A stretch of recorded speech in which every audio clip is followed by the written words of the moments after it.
कहानी की शुरुआत होती है शैनन नाम की एक लड़की से जो हांगकांग में मार्शल आर्ट सीखती थी। उसके पिता डैनी दिन में एक छोटा सा रेस्टोरेंट चलाते और रात को कंप्यूटर गेम्स बनाते। बदकिस्मती से शैनन की माँ कुछ साल पहले एयरपोर्ट जाते हुए एक एक्सीडेंट में चल बसी थी। उस दिन उसके पिता ने उसकी माँ को एयरपोर्ट ले जाने से मना कर दिया था, इसलिए शैनन अब भी अपने पिता को अपनी माँ की मौत का जिम्मेदार समझती थी। अब वो अपने स्कूल के हॉस्टल में ही रहती है और घर बहुत कम ही जाती है। उसकी क्लास में रिकार्डो नाम का लड़का उसका जानी दुश्मन था। रिकार्डो अपने दोस्तों के साथ मिलकर अक्सर उसे परेशान किया करता। एक दिन उनकी टोली शैनन के पिता के रेस्टोरेंट का खाना खा रही थी। वो बेवजह ही शिकायत करने लगे कि खाने में मिर्ची थोड़ी कम है। सारा खाना चट करने के बाद भी उन्होंने पैसे देने से इनकार कर दिया। तब शैनन ने मामला हाथ में लिया और उन्हें पैसे देने को कहा। रिकार्डो ने गुस्से में पैसे जमीन पर फेंक दिए और वहां से चला गया। शैनन ने पैसे उठाकर अपने पिता को दे दिए जो कार्टून का भेस बनाकर खड़े थे।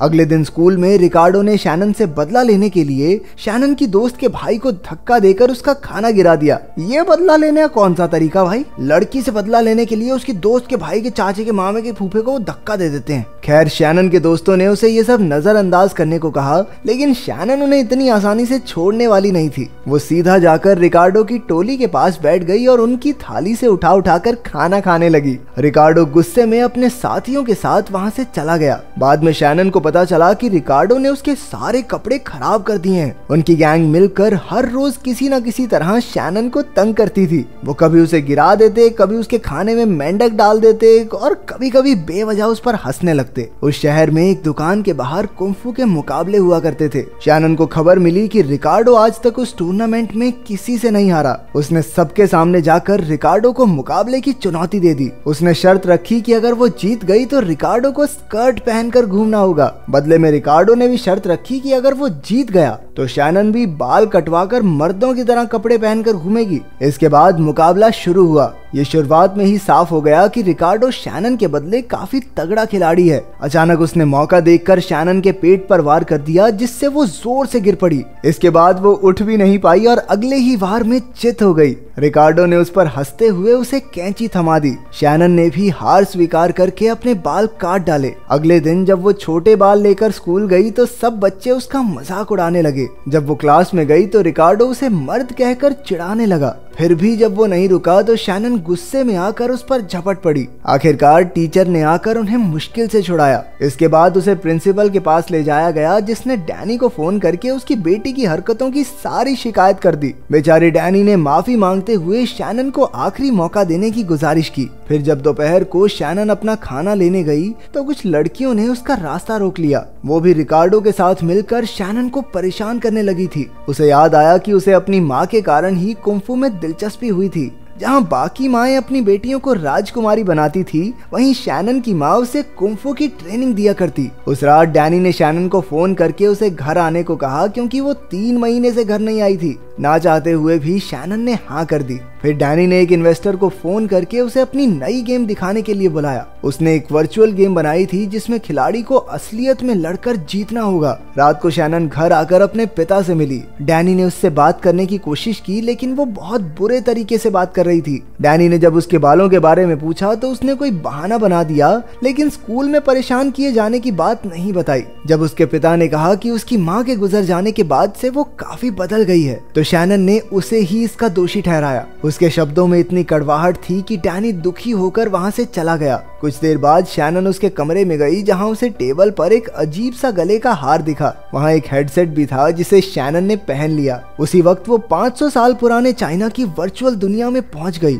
अचानक कई लोग उस पर हमला करने लगे, लेकिन उसने किसी तरह खुद को बचाया। उसने देखा कि उसके बाल भी लंबे हो गए थे। फिर उसकी नजर रिकार्डो पर पड़ी, जो कुंफू की पोशाक पहने विरोधियों से लड़ रहा था। पता चला कि वो चोरों से लड़ रहा था जो गरीब किसान के घर से खाना चुराने आए थे। पहली बार रिकार्डो को कोई अच्छा काम करते देख शैनन को काफी हैरानी हुई। तभी चोरों का सरदार नॉर्मन रिकार्डो से लड़ने आया, लेकिन रिकार्डो ने अपनी काबिलियत से उसे चुटकियों में धूल चटा दी। बदमाशों के जाने के बाद रिकार्डो ने खाने की बोरियां किसान को लौटा दी। शैनन ने जाकर उससे पूछा कि वो इस गेम में कैसे आया। पता चला कि वो इस गेम में रिकार्डो के उल्टे रूप में मौजूद है। उसने शैनन को चोरों के 2 सरदार नॉर्मन और टाइसन के बारे में बताया। उन्होंने गरीबों का खाना चुराने के लिए पूरी फौज बना रखी थी। रिकार्डो को पूरा यकीन है कि नॉर्मन की हार की खबर सुनकर टाइसन बदला लेने जरूर आएगा। उधर चोरों के अड्डे पर टाइसन बेहद गुस्से में था। उसने रिकार्डो पर नजर रखने के लिए अपने आदमी भेज दिए। फिर शैनन ने पूरा गांव घूमा और शाओलिन मंदिर देखा।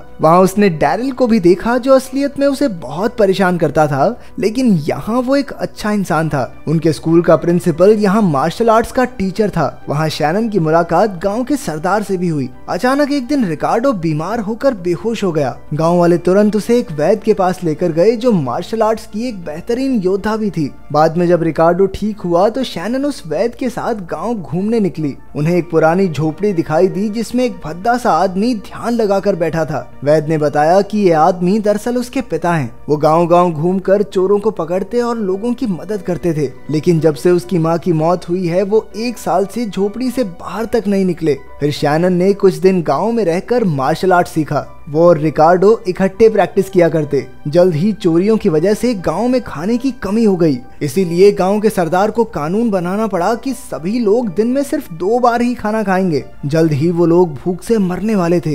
एक रात शैनन अपनी टोली के साथ चोरों के घर खाना चुराने पहुंच गई। डैरिल ने जहरीली सुई मारकर गार्ड्स को बेहोश कर दिया। फिर वो गोदाम में जाकर सब कुछ इकट्ठा करने लगे, लेकिन तभी किसी ने शोर मचा दिया। एरिस ने भी आगे होकर दुश्मनों का सामना किया। बाकी सबको ना चाहते हुए भी एरिस के बिना ही वहाँ से भागना पड़ा। अगले दिन शैनन ने गांव के सरदार से एरिस को बचाने को कहा, लेकिन उसने ये कहकर इनकार कर दिया कि एरिस चोरी कर रही थी, जो कि कानून के खिलाफ है। हताश होकर शैनन एरिस के पिता बाव से मदद मांगने गई। शैनन ने उसे बताया कि वो भी अपने पिता को अपनी माँ की मौत का जिम्मेदार समझती रही। अचानक बाव झोपड़ी से अपनी बेटी को बचाने निकल आया। उसने चोरों के अड्डे पर हमला करके सारे गार्ड्स को चित कर दिया। आखिरकार उसने एरिस को बचा लिया और दोनों फिर से घूमने निकल गए। शैनन उन्हें रोकना चाहती थी, लेकिन बाव ने उसे विश्वास दिलाया कि वो खुद चोरों का सामना कर सकते हैं। उधर जब टाइसन को खबर मिली कि उसके आदमियों पर हमला हुआ है तो वो अपनी फौज के साथ गांव में घुसने को तैयार हो गया। उधर शैनन, डैरिल और रिकार्डो जानते थे कि ऐसा जरूर होगा,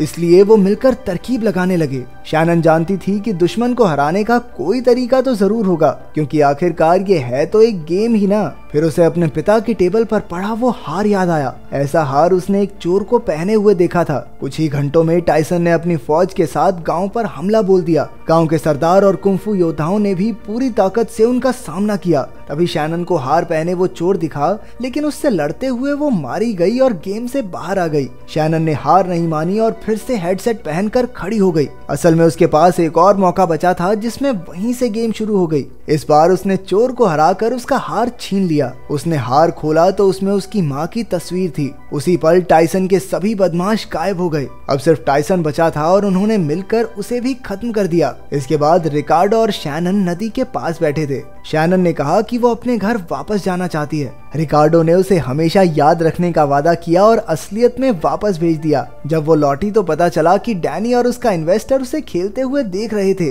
शैनन ने अपने पिता को गले लगाकर अपने बर्ताव के लिए माफी मांगी। इन्वेस्टर को उसकी गेम इतनी पसंद आई कि वो 10 मिलियन युआन लगाने को तैयार हो गया। अगले हफ्ते देश का सबसे बड़ा कुंफू कंपटीशन होने वाला था। शैनन और रिकार्डो ने भी इसमें हिस्सा लिया था। उन्हें फाइनल तक पहुंचने के लिए 4 राउंड्स जीतने होंगे। मुकाबले के दिन शैनन बहुत उदास थी, क्योंकि उसके पिता अभी तक नहीं आए थे। फिर भी उसने अपनी जी जान लगा दी और असलियत की एरिस से जीत गई। इसी तरह रिकार्डो भी सारे राउंड्स जीतकर फाइनल तक पहुंच गया। उधर सेमीफाइनल में शैनन ने जबरदस्त तरीके से एक लड़के को हरा दिया। अब सिर्फ शैनन और रिकार्डो का मुकाबला बाकी था। सभी लोग उनका बेसब्री से इंतजार कर रहे थे। मुकाबला शुरू होते ही रिकार्डो ने पहला वार किया, लेकिन शैनन उससे बच गई। ठीक इसी तरह रिकार्डो भी शैनन के सभी हमलों से बचता रहा। पहले राउंड में दोनों में से किसी को भी मारने का मौका नहीं मिला। फिर रेफरी ने सीटी बजाई, लेकिन रिकार्डो ने फिर भी शैनन पर धोखे से हमला कर दिया। रिकार्डो के पॉइंट कम किए गए, लेकिन वो फिर भी नहीं माना।